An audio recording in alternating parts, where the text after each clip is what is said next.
जय गुरु जी, शुक्राना गुरु जी, सारी संगत जी को जय गुरु जी। ओम नमः शिवाय। शिव जी सदा सहाय। ओम नमः शिवाय। गुरु जी सदा सहाय। शिव पुराण श्री रुद्र संहिता खंड 4 19वां अध्याय। गणेश चतुर्थी व्रत का वर्णन।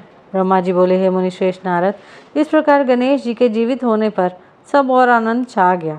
सभी बहुत प्रसन्न थे। सभी देवताओं ने विभिन्न प्रकार के वरदान प्रदान कर रहे थे। तब ईश्वरों के ईश्वर महादेव जी भी गणेश पर अपनी विशेष कृपा दृष्टि बनाकर बोले, हे गिरिजानंदन, तुम मेरे दूसरे पुत्र हो। तुम्हें ना पहचानने के कारण तुम्हारा यहाँ अपमान हुआ है, इसीलिए मेरे भक्तों ने तुम पर आक्रमण किया, परंतु आज से कोई भी तुम्हारा विरोध नहीं करेगा। तुम सभी के पूजनीय और वंदनीय होगे। तुम साक्षात जगदम्बा के तेज से उत्पन्न होने के कारण परम तेजस्वी और पराक्रमी हो। तुम्हारी वीरता और साहस का लोहा इस संसार में हर प्राणी मानेगा। आज से तुम मेरे सभी शिवगणों के अध्यक्ष हो। ये सभी तुम्हारे आदेशों का भी पालन करेंगे। आज से तुम गणपति नाम से भी जाने जाओगे। यह कहकर सर्वेश्वर भगवान शिव 2 पल के लिए मौन हुए। फिर बोले, हे गणपति, तुम्हारा जन्म भाद्रपद मास के कृष्ण पक्ष की चतुर्थी तिथि को देवी पार्वती के निर्मल हृदय से चंद्रमा के उदय के समय हुआ है। इसलिए आज से इस दिन जो भी पूरी भक्ति भाव से तुम्हारा स्मरण करके व्रत करेगा, उसे समस्त सुखों की प्राप्ति होगी। मार्गशीर्ष मास के कृष्ण पक्ष की चतुर्थी के दिन सुबह स्नान करके व्रत रखें। धातु, मूंगे और मिट्टी की मूर्ति बनाकर उसकी प्रतिष्ठा करें। तत्पश्चात मूर्ति की दिव्य गंधों, चंदन और सुगंधित फूलों से पूजा करें। रात्रि में 12 अंगुल लंबी 3 गांठ वाली 101 दुर्वाओं से पूजन करना चाहिए। उसके बाद धूप, दीप, नैवेद्य, तांबूल, अर्घ्य देकर गणेश जी की पूजा करें। बाद में बाल चंद्रमा का पूजन करें। फिर ब्राह्मणों को उत्तम भोजन कराएं। स्वयं बिना नमक का ही खाना खाएं। इस प्रकार इस उत्तम गणेश चतुर्थी व्रत को करें। जब व्रत करते करते 1 वर्ष पूरा हो जाए, तब भक्ति भावना से इस व्रत का उद्यापन करना चाहिए। उद्यापन में 12 ब्राह्मणों को भोजन कराएं। व्रत का उद्यापन करते समय पहले से स्थापित कलश के ऊपर गणेश की मूर्ति रखें। वेदी तैयार कर उस पर अष्टदल कमल बनाकर हवन करें। तत्पश्चात मूर्ति के सामने 2 स्त्रियों व 2 बालकों को बिठाकर उनकी विधि विधान से पूजा करें। फिर उन्हें आदरपूर्वक भोजन कराएं। पूरी रात उनका भक्ति भाव से जागरण करें। सुबह होने पर गणेश जी का पुनः पूजन करें।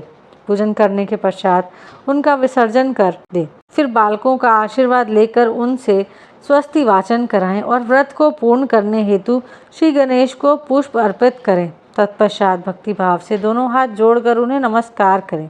हे गणेश, इस प्रकार जो श्रद्धापूर्वक उत्तम भक्ति भाव के साथ तुम्हारी शरण में आएगा और तुम्हें रोज पूजेगा, उसके सभी कार्य सफल हो जाएंगे तथा उसे सभी अभीष्ट फलों की प्राप्ति होगी।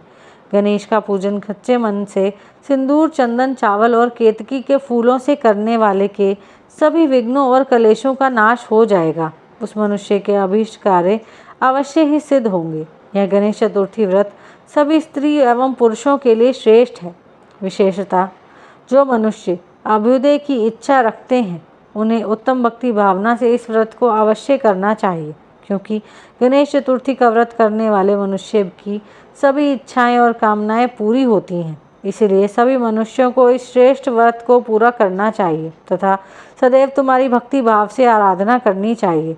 इस प्रकार त्रिलोकीनाथ भगवान शिव ने अपने पुत्र गणेश का सभी मनुष्यों और देवताओं द्वारा पूजित होने का उत्तम आशीर्वाद प्रदान किया। सभी देवता और ऋषि मुनि भगवान शिव के वचन सुनकर बहुत प्रसन्न हुए। उनके आनंद की कोई सीमा ना रही। वे सभी भक्ति रस में डूबकर शिव पार्वती पुत्र गणपति की आराधना करने लगे। यह देखकर देवी पार्वती की खुशी की कोई सीमा ना रही। वे देवताओं को अपने पुत्र गणेश का पूजन करते देख मन ही मन भगवान शिव के चरणों का ध्यान करते हुए उनका धन्यवाद करने लगी। उनका सारा क्रोध पल भर में ही शांत हो गया था। उस समय सभी दिशाओं में सुमधुर दुंदुभियां बजने लगी। अप्सराएं सहर्ष नृत्य करने लगी। सुंदर मंगल गान होने लगे तथा श्री गणेश जी पर आकाश से फूलों की वर्षा होने लगी। अपने पुत्र को गणाधीश बनाए जाने पर माता पार्वती फूली नहीं समा रही थी। उस समय चारों ओर उत्सव होने लगा। तत्पश्चात उस समय वहां उपस्थित समस्त देवता और ऋषि मुनि उस स्थान के निकट गए। वहां भगवान शिव, देवी पार्वती अपने पुत्र गणेश के साथ विराजमान थे। देवताओं और ऋषियों के भक्ति भाव से उन्हें नमस्कार किया और उनकी स्तुति करने लगे। फिर शिव जी से विदा लेकर सब अपने अपने धामों को चले गए। फिर मैं और श्री हरि भी उनसे विदा लेकर अपने लोगों को लौट आए। जो मनुष्य शुद्ध हृदय से सावधान होकर इस परम मंगलकारी कथा को सुनता है वह सभी मंगलों का भागीदार हो जाता है। यह गणेश चतुर्थी व्रत की उत्तम कथा पुत्रहीनों को पुत्र, निर्धनों को धन, रोगियों को आरोग्य, अभागों को सौभाग्य प्रदान करती है। जिस स्त्री का पति उसे छोड़कर चला गया हो, गणेश की आराधना के प्रभाव से पुनः उसके पास लौट आता है। दुखों और शोकों में डूबा मनुष्य इस उत्तम कथा को सुनकर शोक रहित होकर सुखी हो जाता है। जिस मनुष्य के घर में श्री गणेश की महिमा का वर्णन करने वाले उत्तम ग्रंथ रहते हैं, उस घर में सदा मंगल होता है। श्री गणेश की कृपा अपने भक्तों पर सदा रहती है और वे अपने भक्तों के कार्यों में आने वाले सभी विघ्नों का विनाश कर उसकी सभी मनोकामनाओं को पूरा करते हैं। यहीं पर शिव पुराण श्री रुद्र संहिता खंड 4 अध्याय 19 समाप्त होता है। जय गुरु जी।